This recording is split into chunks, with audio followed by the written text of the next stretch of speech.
Hello again. Welcome back to another video. I know that we're still in the Sky Island from last episode, but I wanted to cover the WotC promos quickly, as Skyridge was the final set to actually be produced by Wizards of the Coast, so it only makes sense for me to wrap up the other things that they did with the Pokemon TCG before we hand it over to the third generation. Anyways, whoa, this rock is extremely slippery. I don't think this is extremely stable. Hey, I think I'm gonna fall over here. Oh, great. Now I'm falling down. Well, as I fall through the air, we'll just go through some of the Wizards of the Coast promos, but this time I think I'm going to do it a little differently.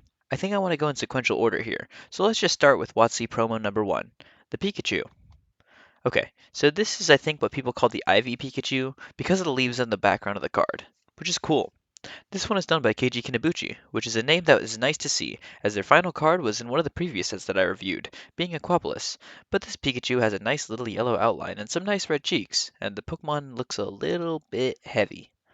The next WotC promo is the Electabuzz by Ken Sugimori, which angrily looks to the left as beams of light come off it all around it, and this is one of the WB stamp cards, and I believe it was handed out for some kind of promotion of something. Not sure, as I was not around at the time, but the card does look nice, and I like the yellow outline. Another one by Sugimori is the Mewtwo, which has a cool red outline and it looks over to the right, with some bright purple psychic energy surrounding it. The Pikachu is the second one that we've received already, but this one is also done by Sugimori, and the Pikachu has a nice little yellow-orange outline. And yet again, this Pikachu is quite large, and it has a bright blue lightning bolt that can be seen in the back of the Pokemon card. Our next card is Dragonite, which holds a bag as it carries it and flies through the sky with some nice mountains in the background. This card was illustrated by Toshino Aoki. I believe chronologically this is actually the first card that they worked on for the Pokemon TCG, which is really cool. I like the simplistic colors that they used to combine with the thick black outlines of the Pokemon. Another one of these Sugimori promos with a black background, the Arcanine, which growls and faces to the right, with a weirdly white background, but the Arcanine has a deep red outline behind where it would have been coming from. And this one is promo number 6. Jigglypuff is another promo by Kinabuchi, but this one shows Jigglypuff singing as the music notes can be visually seen in the background, and for some reason, they were given little eyes, which is only mildly terrifying. The Mew promo looks to the left as its tail whips around as the background, which is a nice selection of random colors, also by Sugimori. And the next promo is literally the exact same card, but with a holographic background, so not much to talk about for that one. The next one is really cool though, and it's the Meowth by Kagemaru Himeno, which is our 10th promo. I like how it covers its face with its paw, and I like the shading style that was used for this one. The next one is Eevee, also by Himeno, and the Eevee prances around as it looks up at the camera. The Mewtwo promo number 12 is illustrated by a completely new artist who only illustrated one card, being Christopher Rush, who is an artist who worked on a lot of iconic and older Magic the Gathering cards, which is something really cool to note. The Mewtwo on the card seems to be shooting out some kind of psychic wave that grows in size the closer it gets to the camera. The Venusaur is once again done by Sugimori, and it shows Venusaur roaring up and to the left, with a nice holographic background. Our next card is very strange, being the Mewtwo promo number 14, which is illustrated by a returning artist being Benimaru Ito. Don't remember them? That's probably because the only other card they did was Brock's Onyx from Gym Heroes, which is a completely different art style to this Mewtwo, so that's probably why. Either way, this promo is quite cool, with a neat dark green background and the Mewtwo who looks hunched over and upset. Our next card is the Cool Porygon, which is the best name ever for a Porygon, and this one is done by Hiromichi Sugiyama, who previously worked on cards such as the Rocket's Tyranitar from Versus. This one has a holographic background as well. The next promo card is the Computer Error by Sumiyoshi Kizuki. I like how the Onyx pokes out of the card, as many other items and Pokemon can be seen flying out of the computer. It's a cool card looking visually. The Dark Persian promo number 17 was drawn by Sugimori, with a holographic background, and it just looks straight downwards. Not very evil, if I do say so myself. This one definitely looks evil though, being the Team Rocket's Meowth, which was drawn by Kunihiko Yuyama, who is a new artist for the Pokemon TCG, and this is a really cool and visually pleasing card. I like the polygonal background with a swirling vortex in the back, and the Meowth just in the middle of it all. It's very visually striking. Our next promo is a Sabrina Zabra, who holds out its hands as it shoots out some dark, evil green energy, and this one is drawn by Atsuko Nishida, and this is a cute rendition of a gym leader's Pokemon. The Psyduck is drawn by Kagemaru Himeno, and it has a big old confused question mark above its head, as it sits plainly in a big river or lake, with some nice trees around it.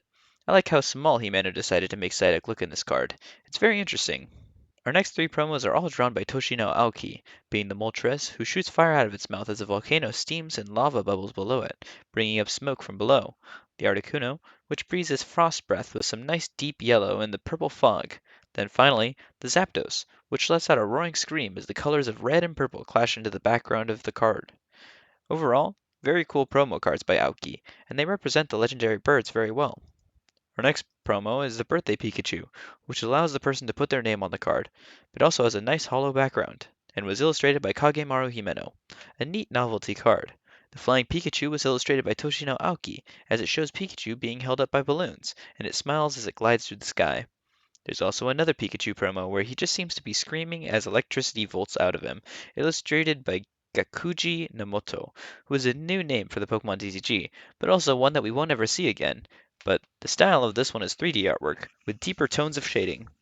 The next Pikachu card is one of it looking upwards through the thicket and the grass and trees. This one is drawn by Atsuko Nishida, and then the next promo is, you guessed it, another Pikachu card. But this is the Surfing Pikachu, who is also drawn by Toshino Aoki, and this one just shows Pikachu surfing on the water with a pink surfboard. The next card is the Meryl promo by Ken Sugimori. This one shows Meryl jumping upwards as water is in the background. Very cute card. The next promo is Togepi, which is another card by Sugimori. This one just shows Togepi as it sways its arm from side to side. The Cleffa is a cute one by Sugimori again, as it stands in front of a bunch of stars. The next promo is number 32, the Smeargle by Tomokazu Kamiya, where he just sits down and puts one of his hands on his head as it closes its eyes, and a nice temple can be seen in the background. I actually really like this promo card, and I think it's just that early version of Kamiya's artwork that is really interesting, as this isn't super intense, but it's still a little goofy a bit. The Caesar promo is drawn by Hironobu Yoshida and shows the Caesar breaking through a tunnel as it finishes slicing through a hole in the mountain or cave that it's in, which is really cool looking. I like the semi 3D to 2D background in the foreground, and I like the combination. WotC number 34 is an Entei card by Ken Sugimori, as its mane flows behind it and slashes forwards, and it has a really awesome reverse hollow pattern to it, with sparkles and swirls etched into the card, depending on your copy. And the same can be said with the Pichu, which was also illustrated by Sugimori, and has the same super cool reverse holographic pattern to it. Our next promo is the Iggly buff by Kagemaru Himeno, as it sings a little tiny melody, and another one to the left of it peeks over to watch it sing its melody. Our next card is the Hitmontop, which spins across the ground and a nice little house can be seen in the background. This one was drawn by Atsuko Nishida. The next promo card is the Unknown J, which flies through the air, as a rainbow glisten can be seen going around the whole card. And there is an unknown O, I, and N in the background. Something funny about this promo that I really just noticed is that it kind of looks like Unknown is floating through some orange cream soda, which is funny to me. This card was drawn by Hideki Kazuma. Nice to see a new promo by Shinichi Yoshida. And this is one of the derpiest cards in the whole Wizards of the Coast promo lineup, being promo number 39, the Misdreavus. Its face just looks super scrunched up, and it has a nice purple background, but it also looks pretty derpy. Our next card is the Pokemon Center, which showcases a bunch of different items, as well as a Chansey, which just stands to the right. This one is done by Big Mama Tagawa, which is pretty cool. The next one is also done by Tagawa, being the Lucky Stadium, which I think is one of the most expensive WotC promos in existence. The lowest offer I've been seeing on eBay is around $400, which is completely crazy to me. The card features Charizard, Pikachu, and Pichu, which is pretty cool, as they fly above a stadium. The Pokemon Tower was illustrated by Keiji Kinabuchi, and it shows the tower and the moon off to the left of the card, which is quite nice. Another card by Tomokazu is the Machamp number 43, which just looks very silly as it throws rocks up into the air, and it looks very nervous as its arms fly in all different directions, and you can see Pokemon like Doduo and Hitmonchan below it. The number 44 Magmar was done by Atsuko Nishida, and it breathes fire downwards into some sort of crevice, which looks very nice, and the back is all lightly red. Cool to see Hironobu Yoshida also do a Scyther, as it flies through the world and pushes through the grass, with a nice blue sky in the background. I love how the Scyther faces down as well. The Electabuzz number 46 is a very reminiscent of the Elekid from Neo Genesis, as it's drawn by the same artist, which is fun to note. It charges outwards as there's a computer and a lever next to it. The Mew number 47 is a pretty artwork for Mew by Ken Sugimori, as it sits on a nice rock with some grass next to it, which floats above some water. I like the setting of the card, and the Mew is very cute as it lays down. The Articuno sits on top of a cliff as it stares forwards, and the sky sits nicely behind it. This one was drawn by Atsuko Nishida, and I really love the artwork on this one. Our next promo is a Snorlax by Craig Turvey, which seems to be an artist contest winner. This is the only card that they ever worked on, unfortunately, but the style is very simplistic, and I like the Z in the background. With the moon off and to the right, it's very cute, and the Snorlax lays down sleeping as an Eevee is near it as well. Celebi number 50 was drawn by Hajime Kusajima, which might have been one of their first cards ever, and I really like the effects around the Celebi itself, as it shoots off some psychic circles around it, with some pink energy flowing beneath it. The Rapidash is drawn by Mitsuhiro Rita, as it prances alongside with some fire flowing behind it, and I really enjoy the perspective of this card, as well as the Rapidash's open mouth. The next card is number 52, the Ho-Oh by Arita again, which is gorgeous. I love the rainbow that comes down from the front, with its imposing figure and bright colors and bright light.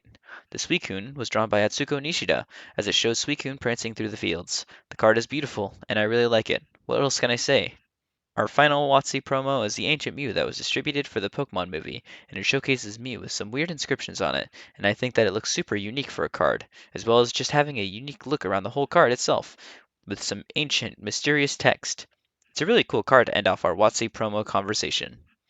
But there are also some Japanese promos that we never received in English, but I just want to go over a few of them in this video.